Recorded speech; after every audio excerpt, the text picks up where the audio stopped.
19,000 pounds, so that is why they eat so much every day. 9,000 pounds. I don't look that. No.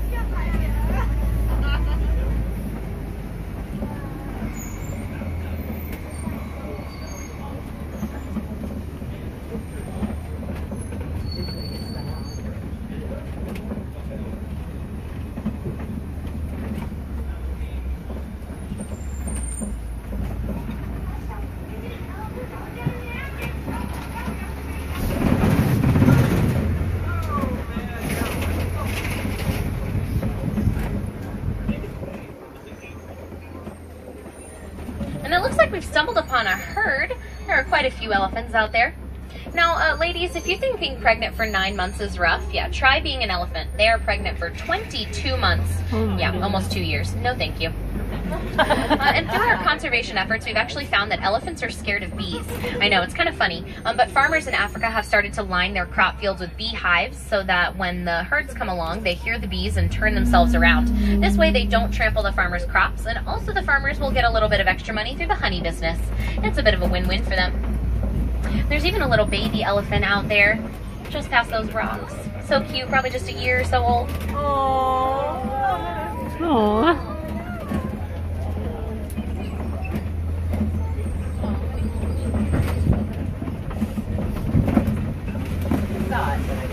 Through the water.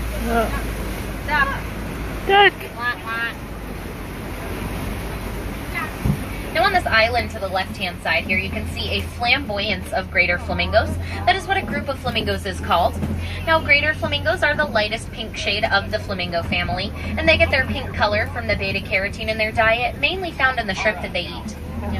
And those white birds that you see there on the island with the flamingos, those guys are called ibises, and they traveled here all the way from the faraway land of Florida.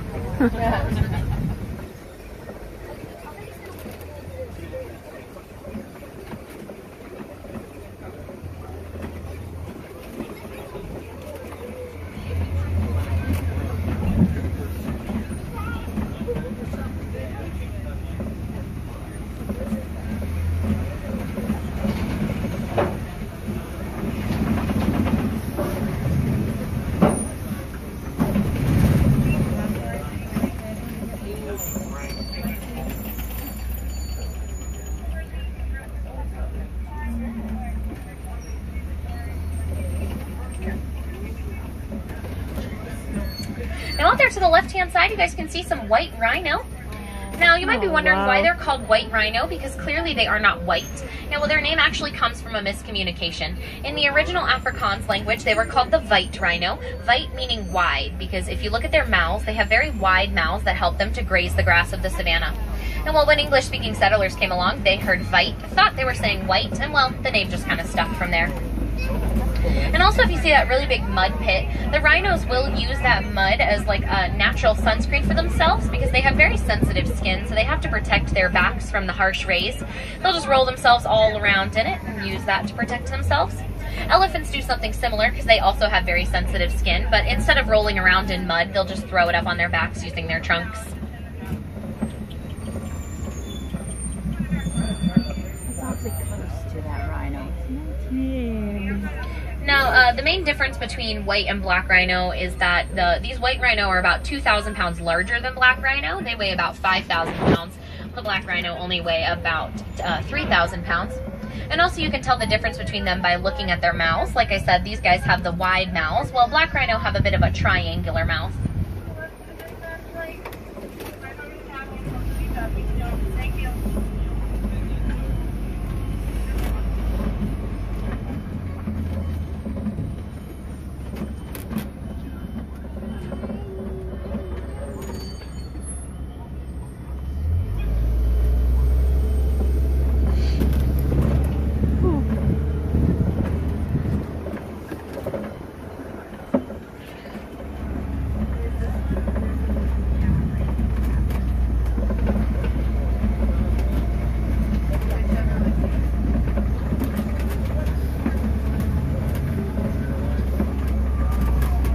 Now, right up ahead here on that rock, you can see a female lion hanging out. Now, lions and humans during the day have the same eyesight. However, at night, lions' eyesight is 6 times more powerful than humans. Yeah, they were definitely made to be nocturnal hunters. Also, the female lions are the ones that will actually go out at night and do the hunting, while the male lions stay at home and guard the territory and any of the cubs. They're a bit of a stay-at-home dad. How sweet. Their roars are really loud. They can be heard from actually up to 5 miles away. Yeah. And they will sleep away most of their day. Lions sleep anywhere from 16 to 20 hours every single day. Yeah, I know, I'm jealous.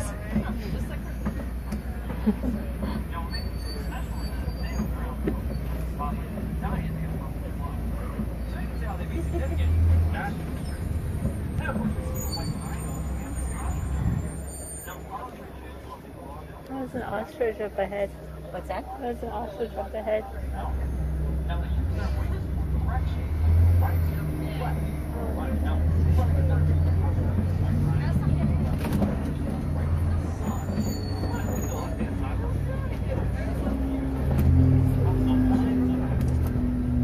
Now out there to the right-hand side, you guys can see some more of those white rhino. You can also see some ostriches out there. Now, ostriches are the largest of the bird species, and they do have wings. However, they cannot fly. They just use those wings to help them change direction when they're running long distances. And ostriches can run at top speeds of about 45 miles per hour.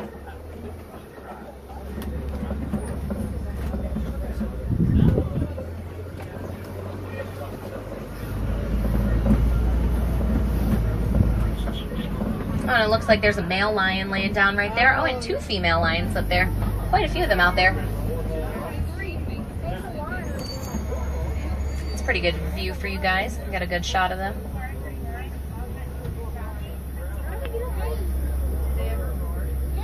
Yes, I have heard these lions roar. Normally they do it early in the morning, and it's like the coolest thing you've ever heard.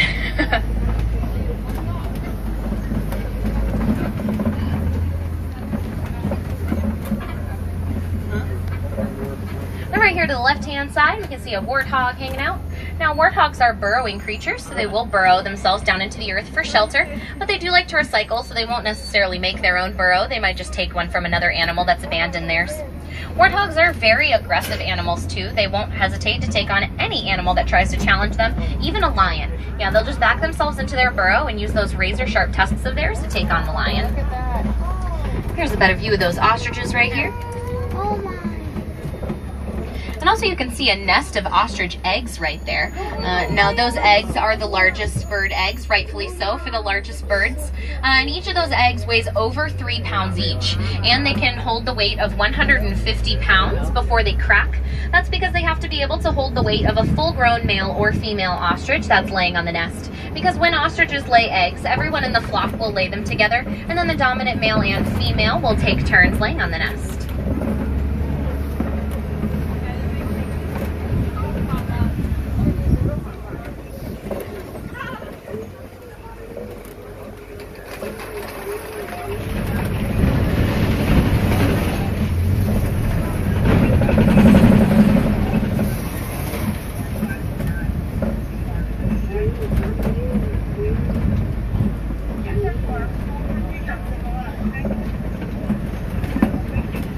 Over here to the right-hand side, you guys can see a scimitar horned oryx. Now, scimitar horned oryx, they can go up to 9 months without drinking any water if they need to.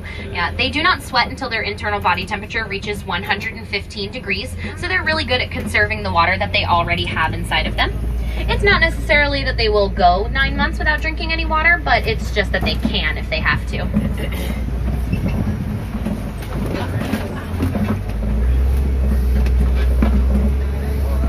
Well guys, that is just about going to conclude our simple eye out there for the animals here in the forest. They do have very good camouflage color because it is their #1 defense against predators.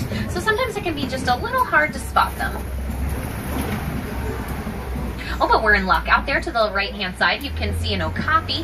Now, a lot of people believe that okapis are related to zebras because they have similar stripes on their legs.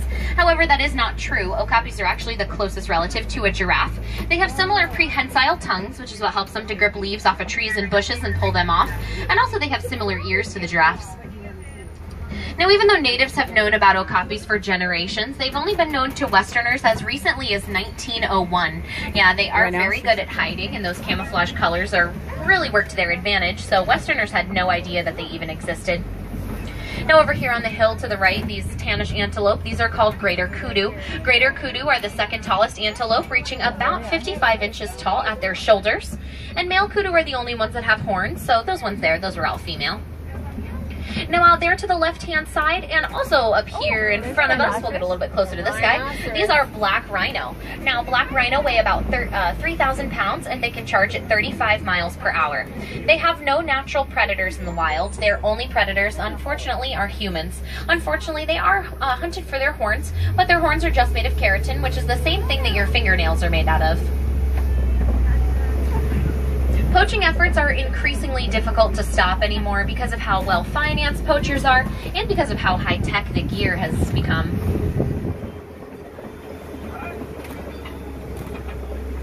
Now over here to the left-hand side, these reddish antelope in the trees, these are called bongo. Bongo are also known as the ghosts of the forest because they're rarely seen, and their horns sweep backward like that so that when they're running through the thick bushes, they don't get caught up on anything.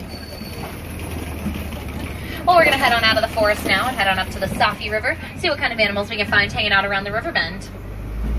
But guys, do keep in mind that many animals like the ones we saw out here, they are facing habitat loss because unfortunately deforestation is a very big problem in Africa. So if you can think about ways to reduce your paper consumption, these are going to be ways that you'll be able to help out these animals and their habitats. Also, by reducing your paper consumption, you are reducing your water consumption because it takes 13 ounces of water to make one piece of paper. So in a whole ream of paper, you could be saving 50 gallons of water. Now up ahead here to the right, this is kind of a rare sight, guys. You might want to get your cameras out for this one. I will take a stop here. Now these hippos are hanging out on land. Now hippos don't normally hang out on land. They do spend most of their time in the water to help them regulate their body temperature. But the weather out today is really nice, so they're getting in some rays. Now hippos can only spend about 8 minutes underwater at a time. Oh man, that guy must be really in a deep sleep, just rolling over. There's teeth out there. Oh, over here to the left-hand side are some more hippos. These guys are in the water. Now, hippos weigh about 5,500 pounds, so they don't swim through the water. They actually just walk along the bottom of the riverbed. They weigh enough to just weigh them down to the bottom. And they communicate using various vocalizations like grunts, but one of the most common is known as a wheeze honk. It's exactly what it sounds like. It's a bit of a wheeze and then a honk, sometimes a honk and then a wheeze, but each hippo does have its own unique wheeze honk, kind of how each person has their own unique human voice. And down to the left-hand side, you can see some of the most dangerous predators in the wild. Those are Nile crocodile. Nile crocodile, fully grown, reach about 16 feet in length and 500 pounds. They have about 2,000 pounds per square inch in bite pressure, too, so they can easily crush the bones of their prey. Now, they can eat about half of their body weight in one single sitting, and even though their diet consists mainly of fish, they will eat anything unfortunate enough to come across their path. They've been known to attack zebras, small hippos, and even humans before. Definitely wouldn't want to come across one of those guys in the wild. Well, we're heading out of the Safi River and heading up here to the savannah. The savannah is home to many animals you guys are probably familiar with, like giraffes and zebras and elephants, but also some that you probably aren't. There are quite a few antelope species that live down in the savannah, so we'll go head on down there and see who we can find today. But first, this tree to the right-hand side, this is kind of a funny-looking tree called a baobab tree. It's also known as an upside-down tree because it kind of looks like its roots are up in the air there. Now, the baobab tree will go 9 months out of the year without any leaves on it.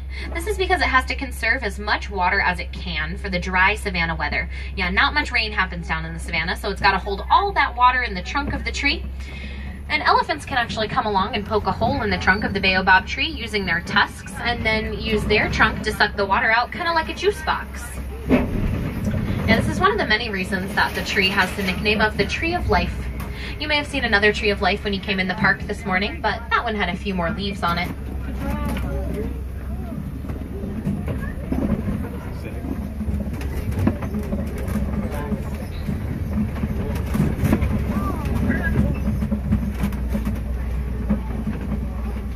Now you you can see some giraffes way out there. We will get around to seeing those guys a little bit up closer. There's some over here too.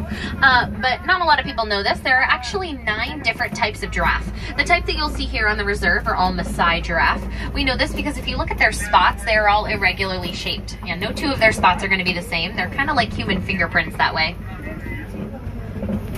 And a group of giraffes is known as a tower, rightfully so, because they are the tallest land mammals. Giraffes can reach up to about 18 feet tall, fully grown. And when a baby giraffe is born, they are born at already 6 feet tall. Yeah, that's a pretty big baby.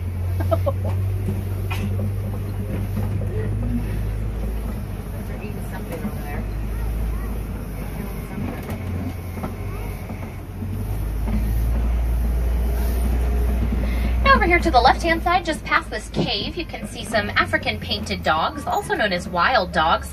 Now they might look really cute like the kind of dogs that you have at home, but they are very aggressive animals. They're actually one of the most successful predators in the wild, with a 90% success rate with their kills. And that is even more successful than lions or cheetahs. So they have very good stamina, and what they'll do is just chase their prey until it gets tired before they finally pounce on it.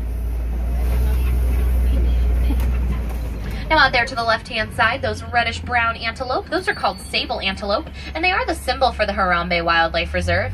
They're very protective animals, and we're very protective of the animals here on the reserve, so they're a pretty fitting symbol for us. But they are also very aggressive animals and will not hesitate to take on a lion if they have to. If a lion were to jump on the sable antelope's back, they would just whip their head back and impale the lion using those razor-sharp horns of theirs. Now these really big structures here, these are termite mounds.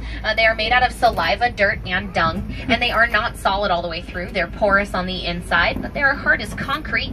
So animals like elephants and cattle, they'll use them as scratching posts, but sometimes they'll knock them over. So then the antelope can use them as lookout for predators. Animals out here on the reserve are very resourceful. You can see that giraffe out there to the right chomping on a leaf. Like I said, they are like the okapis and have prehensile tongues that helps them to grip those leaves off of trees and pull them off. And their tongues are really long. They're about 18 inches long.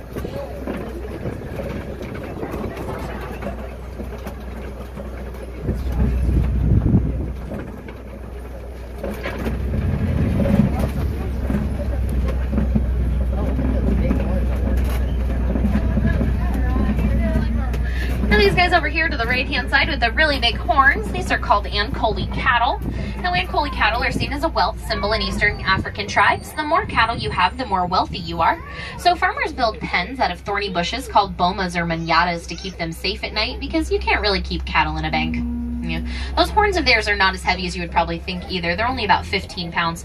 They're not solid all the way through. They are a honeycomb shape on the inside so that the cows can circulate their blood through the horns, and once it gets up there, it'll release the heat. They use it sort of like a central AC system for themselves. Now over here on the right, you can see some white-bearded wildebeest. Now, wildebeest are herd animals, so they will stay in a herd at all times for safety. However, there is no leader of their herd. The first one to see a predator and run, that will then become the leader at that time. And when they sleep at night, they will sleep in rows, facing all different directions, and even sleep in shifts. This is just to make sure that everyone stays safe throughout the night. Wildebeest do live in the most densely packed herds, aside from humans, of course. They can live in herds of up to 1 million other wildebeest. Wow.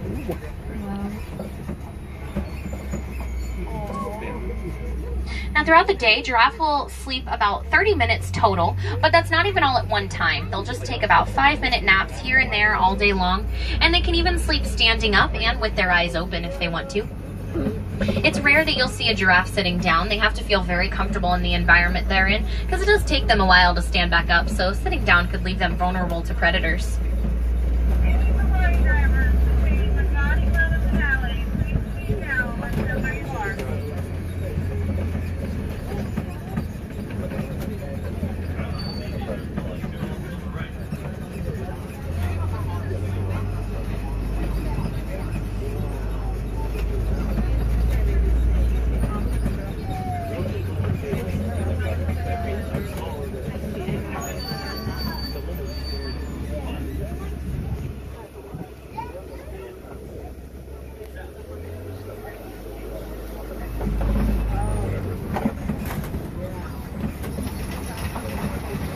here to the right-hand side, you guys can see some African elephants. Now, these are probably male elephants because they are all alone. Male elephants do tend to live alone, or in loose male herds like this, of just like 2 or 3 other male elephants. They will rejoin the herd for about a week or 2, but then the matriarch will kick them back out again. And over here to the left-hand side, you guys can see some mandrills. Now, mandrills are the largest of the monkey species. Male mandrills reach about 100 pounds, while females reach about 35 pounds fully grown.